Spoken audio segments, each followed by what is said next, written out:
to Parenting in Diaspora. We're still on the topic, what each child wants every father to know.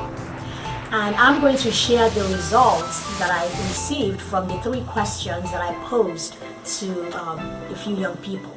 So listening, my first question was, what do you appreciate most about your father? The responses were very enlightening. Number 1, love that he has for their mom.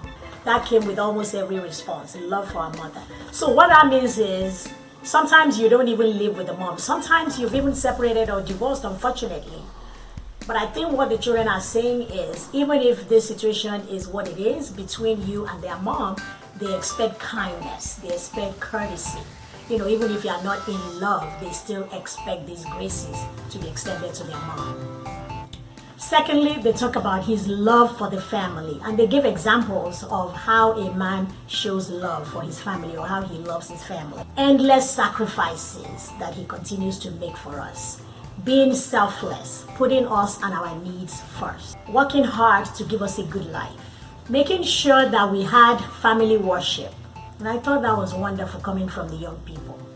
Taking time to take us on trips, whether road trips or air trips or whatever. Always having us in mind. Even if I have a need that I express to my father, even when I've forgotten, my father still remembers it. So basically that tells me active commitment, being active in your children's lives. The other point was leading by example. What they said was what they did, and what they told their children that they expected from them, they also exemplified what they were asking. Being the priest at home, the children who had their dads being the priest at home really appreciated that. And I know that I've had, a lot of men say, my wife is the spiritual one, she's the most spiritual. I think according to the Bible, men are still the priest of the home. So what that means is you initiate family worship.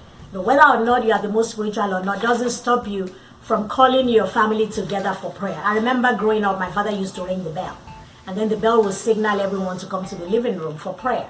So however you do it, your children need to know that dad is the one saying we should come.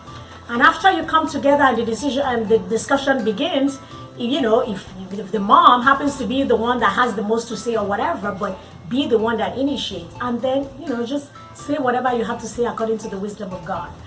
Children also talked about their fathers laying hands on them and blessing them. And they thought that was very, very significant. And for fathers who do that, that's really wonderful. And that's something that all fathers can do. Sense of humor. They appreciate when their fathers have a sense of humor and they can laugh at themselves and everything is not so serious. Being transparent in their views and setting clear boundaries. And I was surprised that they really found that as something that they appreciate. So children need direction, and they're happy when they have a father who can actually set clear boundaries and give direction. My second question was, what do you wish your dad did that he didn't? Or what did your father not do that you wish he did? And these were the responses. We wish he didn't take things too seriously and relaxed more. I'm sure men can relate. Wish he wouldn't ignore us when he was in a bad mood.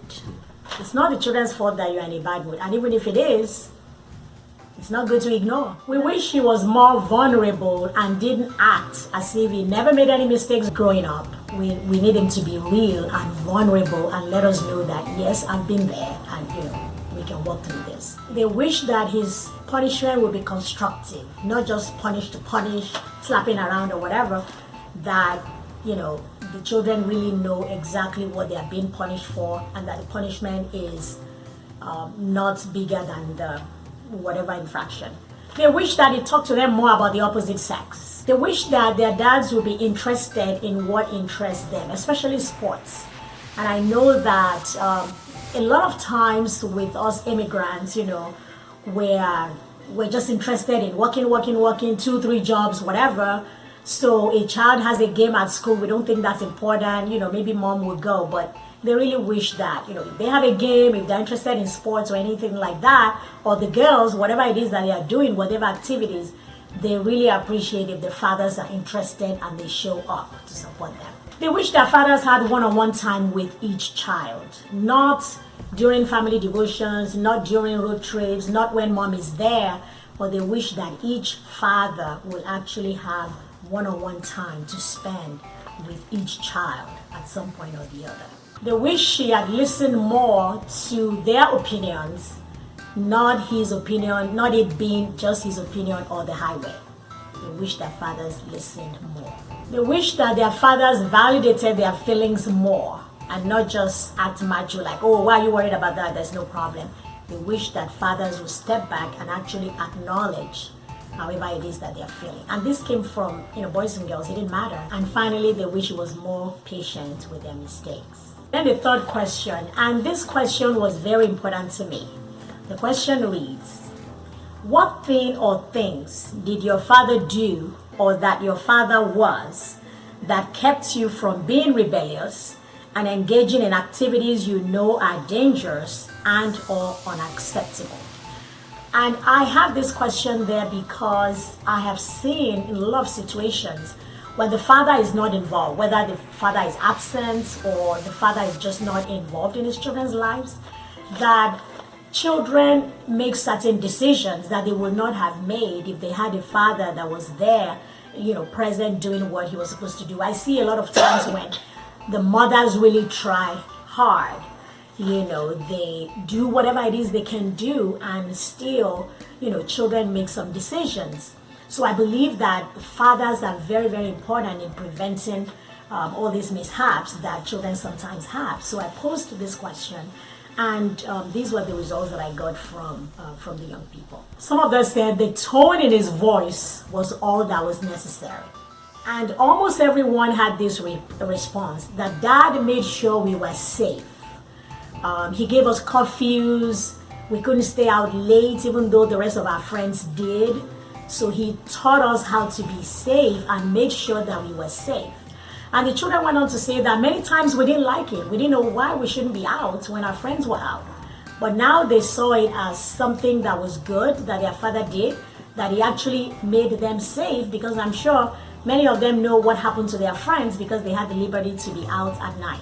And it was in response to, remember the question was, what did your father do that kept you from making wrong decisions? So part of it was actually physically keeping them home. That instilled a strong sense of respect.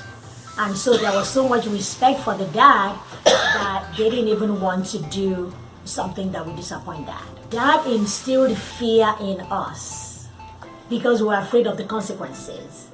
Many of the responses went on to say that the fear actually eventually became not wanting to disappoint dad. So it started with just being afraid of how dad would feel, what punishment would be, and then it went on to just not wanting to disappoint dad. And I think that's important because when you're trying to train a 3-year-old, your 3-year-old is not thinking about, I don't want to disappoint my dad. A teenager may think about that. But when a child is 3 or 5, they just need to, there's healthy fear, and that's okay.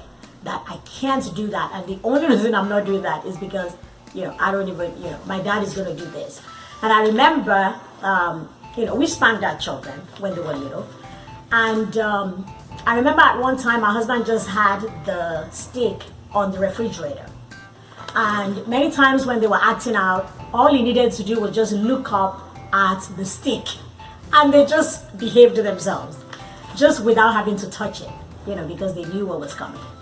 And, talking about the discipline of fathers, I remember one time when my husband had to be out of the country for a few months, and I had our 4 children to myself. And all of a sudden, it was really becoming difficult to control them because we taught our children to obey immediately, that I don't have to say it the second time or the third time. And that was happening when my husband and I were together. And then I found out that when I was by myself, I had to say it once, twice, 3 times. And I was like, oh, okay. So now when your father disciplines you, then I'm not going to be, trying to get involved or worrying about how you feel, because this is how you treat me, because I'm not as hard on you as your father. So again, I do believe in the active presence of fathers in the lives of children. Part of the responses was just the relationship that we have with our father, with our parents, kept us from doing the wrong thing. And the love that they have for us. And I remember my daughter's example. One of my daughters, when she got to college, what happens, different people come to sell different things or to introduce different things to you, and then they have all these gifts for you, maybe candies, whatever, and part of the gifts they had were condoms, just free for the 17, 18-year-olds who just entered college to use. And my daughter said, she just thought about, I just thought about how much my parents love me. And, that just shaped and guided her decision throughout her years in college. So having a loving relationship with her children really goes a long way. And then they responded that finding a balance between protecting your children and giving them freedom as appropriate at the right time was very key. Because parents need to protect their children, but you can overprotect. They also need to begin to give their children freedom at some point in their lives, but you can start that freedom too early and you can give too much freedom. So there has to be a balance, and part of the response was only God can give such wisdom that you know how to have the balance. And they said fathers must be connected to the source, which is God, before you even know, is it time to give this freedom? Is it time to do this? Am I overprotecting? Am I overdoing it? So my conclusion from my own experience, from talking, listening to my father and my husband and the responses of our young people especially, fathers are very, very critical in children's lives. Fathers have roles that no one else, not the mother, not anyone else, can play. And so, as fathers, please make sure that you are in your children's lives and doing what only you can do. I know there are situations when children don't live with their fathers for whatever reason. Make sure, find your children. Make sure that you fight for your children. Fight for the opportunity to be able to relate to your children, to be able to give to them things that only you can give to them. God has given you a very, very important role that you cannot delegate to anyone else. So it is my prayer that as you have watched, that you continue to do the good things that you are doing, and that if there's any place or any aspect that needs improvement, that you will also be sure to take note and do what you need to do. So again, thanks for watching. Until next time, God bless.